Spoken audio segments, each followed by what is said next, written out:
Estamos en Así Nos Va hasta las 8 de la noche y estamos comunicados con el diputado Eduardo Toñoli. Eduardo, ¿cómo le va? Buenas tardes, Gabriel Schulz lo saluda.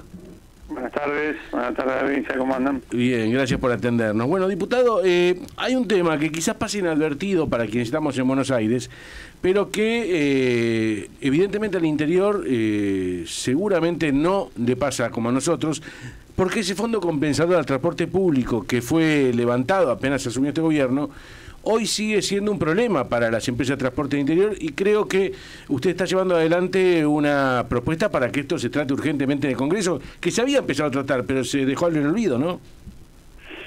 Sí, exactamente. En diciembre del año pasado, apenas asumió el gobierno de Milei, dejó de aportar al transporte público del interior del país, tanto el urbano como el interurbano.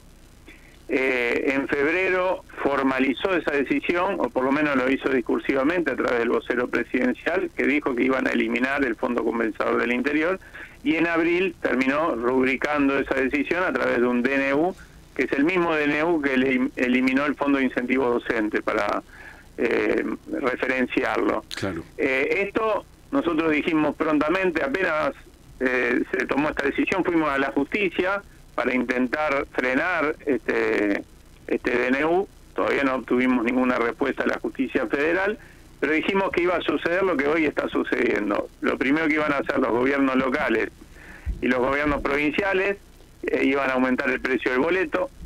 En segundo lugar, las empresas iban a retirar colectivos de las calles y de las rutas para que les cierren los números, es decir, iba a haber menos frecuencias y los colectivos iban a viajar abarrotados.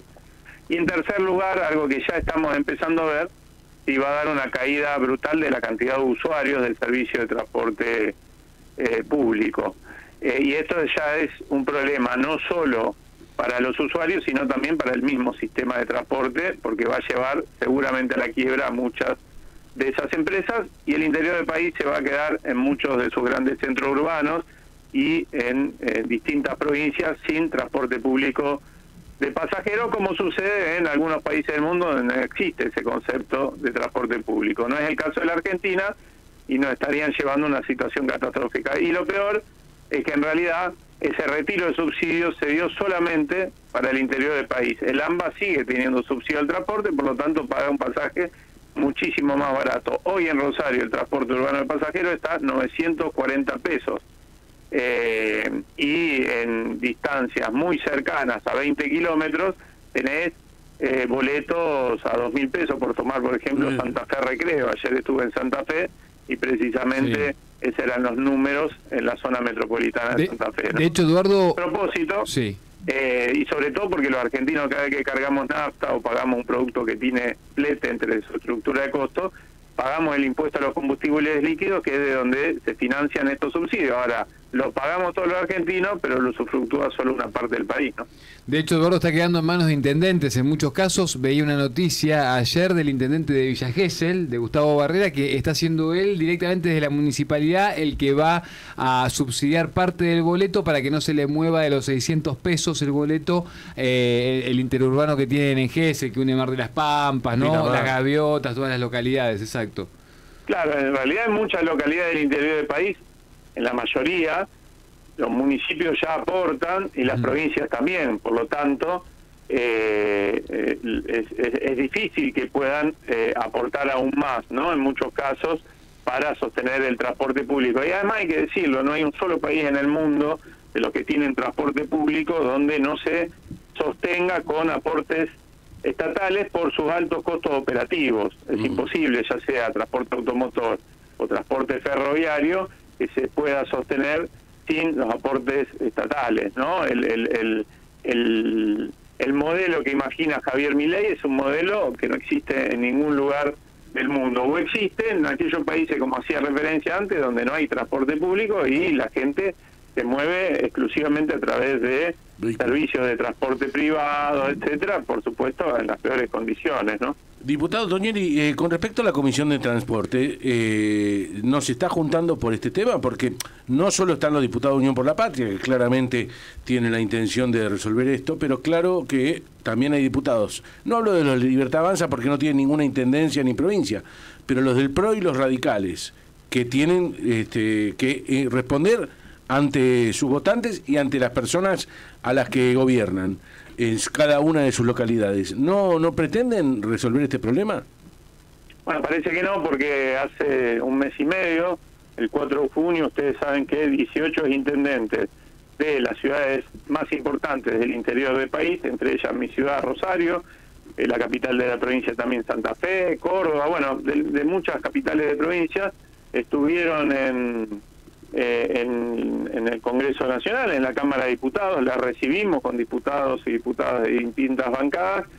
Al día siguiente tuvimos la reunión de la Comisión de Transporte y nos fuimos los diputados que habíamos estado en la reunión con los intendentes, con el compromiso de la presidenta de la comisión, Pamela Verazay, de la Unión Cívica Radical, de que iba a convocar en los días subsiguientes o en las semanas subsiguientes a la comisión para avanzar en un dictamen. Esto no fue así.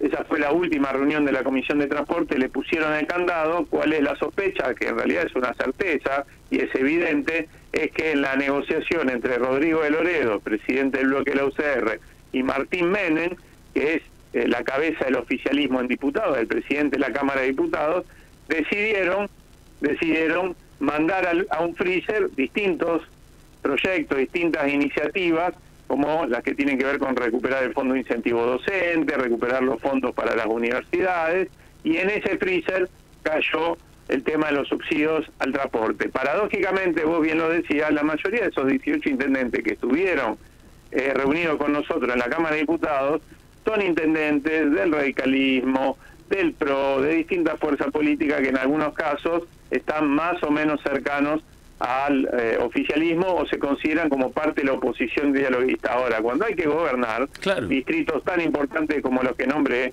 y hay que dar respuesta a la ciudadanía, se tienen que dejar de lado esos alineamientos y hay que buscar la manera de resolver estos problemas que son acuciantes para nuestras localidades, ¿no? No, sin dudas. Por otro lado, y aprovechando que usted está en Rosario y que conoce como nadie y como pocos de los que estamos aquí ese territorio, ¿qué cambió en estos meses? Porque no es más noticia Rosario, el tema Loan tapó todo en la televisión y no se habló más de Rosario. ¿Se solucionó el problema del narcotráfico allí?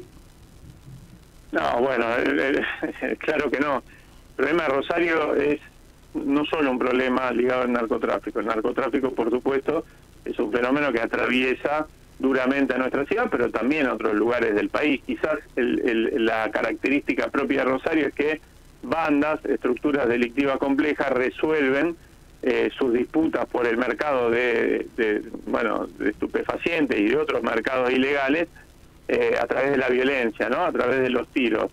Efectivamente, después de aquellos casos resonantes que generaron cierta conmoción pública, donde fueron asesinados algunas personas que nada tenían que ver con esos enfrentamientos, en un objetivo claro de desestabilizar, ¿no es cierto?, a la opinión pública, generar algún tipo de zozobra. Luego de eso, evidentemente hubo una baja de determinados niveles de violencia, o por lo menos de lo más evidente, que es la tasa de homicidios, no así de otras tasas necesariamente, y parece haber cierta etapa de meseta, ¿no es cierto?, en esa violencia. Lo que pasa es que mientras no se lleven adelante las reformas estructurales que muchos venimos planteando, y le venimos planteando a gobiernos de distintos signos políticos, incluso a gobiernos de nuestro signo político, como fue el de Perotti, que es la necesidad de una reforma policial para empezar integral. Mientras no se lleven adelante esa reforma, es muy difícil que esto no termine siendo una meseta para después recrudecer, ¿no? Uh-huh. Diputado Nicolás Márcico lo saluda. Ahí en todo lo que hablábamos antes con los subsidios, juego un poco sobre ese tema, hay un acuerdo del que se está hablando fuerte entre el PRO, la Libertad Avanza, la Unión Cívica Radical. Algo mencionaba sobre esto recién, pero mi pregunta es, ¿están esas tensiones hoy en la Cámara de Diputados y en el Congreso en su conjunto entre los acuerdos que se pueden llegar a dar? En algún momento, según a quien escuche uno, el bloque de Pichetto parece que puede llegar a surtir ciertos acuerdos con Unión por la Patria, otro día escuchás a otro y eso está lejísimo. ¿Qué cosas son, qué es lo que se está dialogando hoy por hoy? ¿Cuáles son los posibles acuerdos que se pueden llegar a dar ahí? Mira, yo nombraba algunos temas que indudablemente son temas que tienen por detrás algún reclamo de la sociedad o de algún sector de la sociedad. Le agregaría a lo que dije, lo que señalé del FONIT, de los fondos para las universidades, del transporte del interior del país, le agregaría la asistencia alimentaria, una situación crítica en muchos lugares del país, no solo en el conurbano, y le agregaría la situación de los jubilados, que tuvo un primer capítulo en el tratamiento en diputados, donde se conformó una mayoría distinta a la mayoría que propone el oficialismo y contraria a los intereses de la Casa Rosada, y que para nosotros fue un ejercicio saludable de plantarse frente a la pretensión de la Casa Rosada de pisarle aún más los ingresos a los jubilados, y salió un dictamen de conjunto o de una parte importante de la oposición. Nosotros esa es la dinámica que creemos que debería asumir el Congreso, y es una dinámica que vos fijate, cada vez que se produce alguna movilización masiva como la del 24 de enero de la CGT o la de las universidades en abril, empieza a cambiarle o le cambia provisoriamente la agenda al Congreso de la Nación, y eso a uno le da que pensar que el gran freno a las políticas regresivas de este gobierno no va a salir primero de la política, no va a salir de la justicia, una justicia que se hace la sonza con respecto a algunos DNU ostensiblemente inconstitucionales, sino que va a salir de la sociedad y de su capacidad de movilización y de rechazo de muchas de estas políticas, y la política institucional después va a terminar subiéndose a eso. Hay muchos dirigentes que en el pasillo del radicalismo, el bloque de Pichetto, de esta oposición que se define como dialoguista, en los pasillos de la Cámara de Diputados te dicen: este tipo es un demente, no puede gobernar así, está jodiendo al interior, está jodiendo a los trabajadores, a los jubilados, a la economía regional, a la industria, a las pymes, etcétera. Pero bueno, como creo que mi electorado aparentemente todavía está ahí y lo votó en el balotaje, tengo que hacer como que, y no me voy a malquistar con mi electorado. En un extraño caso de dirigentes que no dirigen nada, sino que terminan siendo dirigidos por lo que ellos creen que su electorado piensa. A veces hay que ponerse los pantalones largos y decir: esto está mal, vamos a enfrentarlo, y el rédito electoral llegará después o no llegará, pero a veces hay que hacer lo que hay que hacer, ¿no? Diputado Tonioli, muchísimas gracias por su tiempo. Gracias a ustedes, un abrazo muy grande. El diputado Eduardo Tonioli.